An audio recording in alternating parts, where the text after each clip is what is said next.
सरकार की भूमिका, यानी कि the role of government in the health, यानी कि हमारे हेल्थ के लिए गवर्नमेंट क्या करती है उससे रिलेटेड है ये। तो बच्चों मैं यहाँ पर आप लोगों को सब कुछ सिखाऊंगी कि कैसे अपन यहाँ पर कैसे गवर्नमेंट का क्या क्या करती है गवर्नमेंट हेल्थ के लिए, इन सब के बारे में मैं आपको इन्फो दूंगी। फर्स्ट क्वेश्चन है, where are the most number of medical colleges in the world, यानी कि संसार में सबसे ज्यादा चिकित्सा महाविद्यालय कहाँ पर है। तो देखो बच्चों ये है हमारे भारत में, तो भारत के अंदर सबसे ज्यादा चिकित्सा महाविद्यालय, महाविद्यालय मतलब कॉलेज होता है, और यहाँ पर ही सबसे ज्यादा डॉक्टर तैयार होते हैं। फिर भी हमारे देश को पिछड़ा माना जाता है, तो देखो कितना गलत है ये। ठीक है, अब नेक्स्ट क्वेश्चन है हमारे पास, चिकित्सा पर्यटक किसे कहते हैं। तो देखो नाम ही क्या बोल रहा है, चिकित्सा और पर्यटक। पर्यटक मतलब घूमने वाले और चिकित्सा मतलब चिकित्सा के लिए। जैसे इंग्लिश में हम देखते हैं मेडिकल टूरिस्ट, तो मेडिकल मतलब मेडिकल के लिए, टूरिस्ट मतलब टूर करने वाले। तो नाम ही हमें बता रहा है कि इसका आंसर क्या है। तो देखो क्या होता है कि जहाँ लोग जैसे विदेशों से बड़ी संख्या में लोग अगर इलाज कराने हमारे इंडिया आए, तो इंडिया के बेस्ट हॉस्पिटल में आए, तो उसी को ही हम क्या बोलते हैं, चिकित्सा पर्यटक बोलते हैं या फिर मेडिकल टूरिस्ट बोलते हैं। सो फ्रेंड्स आप लोगों को ये क्लियर हो गया। तो देखो यहाँ पे आते हैं विदेशों से लोग आ चुके हैं और सबसे बेस्ट क्वालिटी के हॉस्पिटल्स में आते हैं। ठीक है फ्रेंड्स, ये देख लीजिए, आप लिख लीजिए, आपको कोई क्वेश्चन मैंने सब क्वेश्चंस बना के आपको दिया है मिड का, है ना। अब देखो what are the water borne disease, यानी कि जल जनित बीमारियां। तो नाम ही बोल रहा है यानी कि वाटर यानी कि पानी, बोर्न यानी कि पानी से जन्म लेने वाली बीमारियां, यानी कि अगर हम गंदा पानी पियेंगे तो हमें कौन कौन सी बीमारी हो सकती है, इसलिए कहते हैं ना स्वच्छ पानी पियो। तो देखो हमें हो सकता है हेजा, इंग्लिश में बोले तो कोलेरा, ठीक है। फिर उसके बाद हेपेटाइटिस, फिर पेट के कीड़े यानी कि इंटेस्टाइनल वर्म्स। तो ये बीमारी हमें गंदे पानी के पीने की वजह से हो सकती है, इसलिए हमें कहना चाहिए कि हमें स्वस्थ पानी पीना चाहिए। इसके बाद नेक्स्ट है, स्वास्थ्य सेवाओं को कितने भागों में बांटा गया है, यानी कि जो गवर्नमेंट हमें प्रोवाइड कराती है हेल्थ सर्विसेज वो कितने टाइप की होती है। तो देखो गवर्नमेंट प्रोवाइड नहीं कराती, मतलब स्वास्थ्य सेवाएं दो टाइप की होती है। एक तो जो गवर्नमेंट प्रोवाइड कराती है यानी कि एक तो होती है सार्वजनिक और दूसरी होती है निजी, यानी कि एक तो होती है पब्लिक और एक होती है प्राइवेट। ठीक है, दोनों में बहुत दिन और रात का अंतर है। देखो सार्वजनिक स्वास्थ्य सेवाएं कौन सी हैं। तो देखो सार्वजनिक स्वास्थ्य सेवाएं कौन सी हैं, यानी कि जो पब्लिक हेल्थ सर्विस है वो क्या क्या होती है। तो देखो पब्लिक क्या काम करती है यानी कि पब्लिक हेल्थ सर्विस क्या काम करती है। तो देखो यहाँ पे सार्वजनिक स्वास्थ्य सेवाएं सरकार व अस्पतालों द्वारा मिलकर आयोजित की जाती है। तो देखो ये क्या जो पब्लिक हेल्थ सर्विसेज होती है वो मोस्टली गवर्नमेंट ही चलाती है, लेकिन गवर्नमेंट के पास ये चलाने के लिए पैसे कहाँ से आते हैं, तो ये जो हम टैक्स देते हैं उससे उनके पास भी ये पैसे आते हैं ताकि वो गवर्नमेंट हॉस्पिटल चला सके। यानी कहने का मतलब है कि हम हमारे पैसे से सुविधा ले रहे हैं, ठीक है, इस कम पैसे में। ठीक है, तो सार्वजनिक स्वास्थ्य सेवा एक महत्वपूर्ण पहलू यह है कि अच्छी स्वास्थ्य सेवाएं निःशुल्क व कम कीमत पर देना। तो इसका मेन रीजन क्या है, जो गरीब लोग हैं, गरीब लोगों की हेल्प करने के लिए, ताकि गरीब लोग जो हैं वो कम कीमत पर या फिर बिना पैसे के इसका यूज कर सकें। क्लियर है यहाँ तक। और जिसको इंग्लिश में देखना है, मैंने इंग्लिश में भी दे रखा है, आप नोट डाउन कर सकते हैं यहाँ पर। ठीक है, अब हम आगे बढ़ते हैं। ये सारे क्वेश्चन मिट के बनाए हुए हैं, बहुत मेहनत लगती है फ्रेंड्स बनाने में। नेक्स्ट क्वेश्चन है, ग्राम स्तर पर तथा जिला स्तर पर कौन कौन से सार्वजनिक स्वास्थ्य सेवाएं होती है।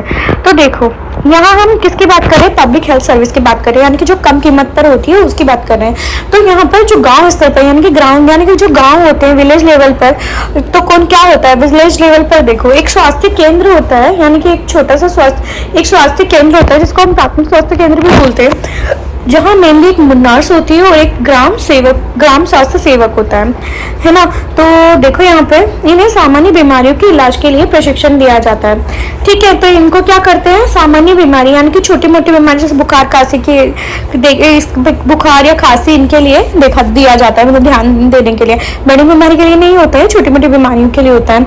और ये जो प्राथमिक स्वास्थ्य केंद्र चलता है, यानी कि प्राइमरी हेल्थ सेंटर, इंग्लिश में हम देखें तो प्राइमरी हेल्थ सेंटर जो होता है, इसमें क्या होता है, एक तो डॉक्टर की देखरेख में काम करते हैं। जो मेन डॉक्टर रहता है उसका ध्यान रखता है उसका कि लोग गलत यूज तो नहीं कर रहे उस चीज का, या फिर गलत लोगों के साथ कुछ बिहेव तो नहीं हो रहा है, कुछ गलत तो नहीं हो रहा।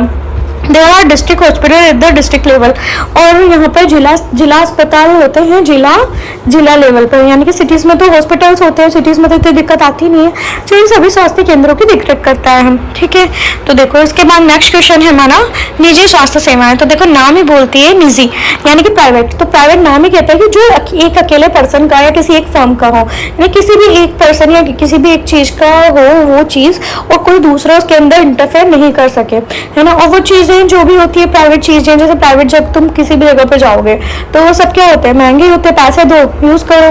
ठीक है, कहीं पर भी जाओ पैसे दो और वहाँ का उस जगह का एंजॉय कर सकते हो तुम लोग। ठीक है, तो देखो यहाँ पे क्या होता है, निजी स्वास्थ्य सेवाओं पर सरकार का नियंत्रण तथा स्वामित्व नहीं होता। तो देखो इसमें गवर्नमेंट का कोई रोल नहीं होता, गवर्नमेंट के अंदर आती भी नहीं है।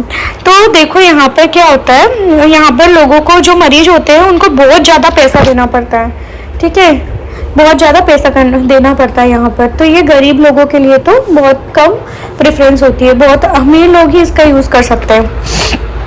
इसके बाद हम बात करते हैं ग्रामीण क्षेत्रों में किस प्रकार की निजी स्वास्थ्य सेवा होती है। तो ऑब्वियसली बात है प्राइवेट सेक्टर है, तो प्राइवेट है तो प्राइवेट गाँवों में भी होगा ही सही।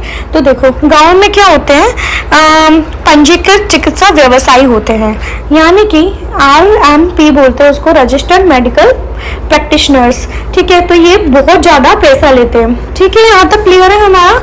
इसके बाद हम बात करते हैं नेक्स्ट क्वेश्चन की कि भारतीय आयुर्विज्ञान परिषद का क्या कथन है, मतलब एक आयुर्विज्ञान परिषद है। ठीक है, तो what is the statement of medical council of India. तो मेडिकल काउंसिल ऑफ इंडिया क्या कहता है। ठीक है, तो मेडिकल काउंसिल ऑफ इंडिया ने कहा है कि जहाँ तक संभव हो चिकित्सक को औषधियों के जेनेरिक नाम ही पर्चे पर लिखने चाहिए। तो ये हमारे लिए मोस्ट इम्पोर्टेंट है।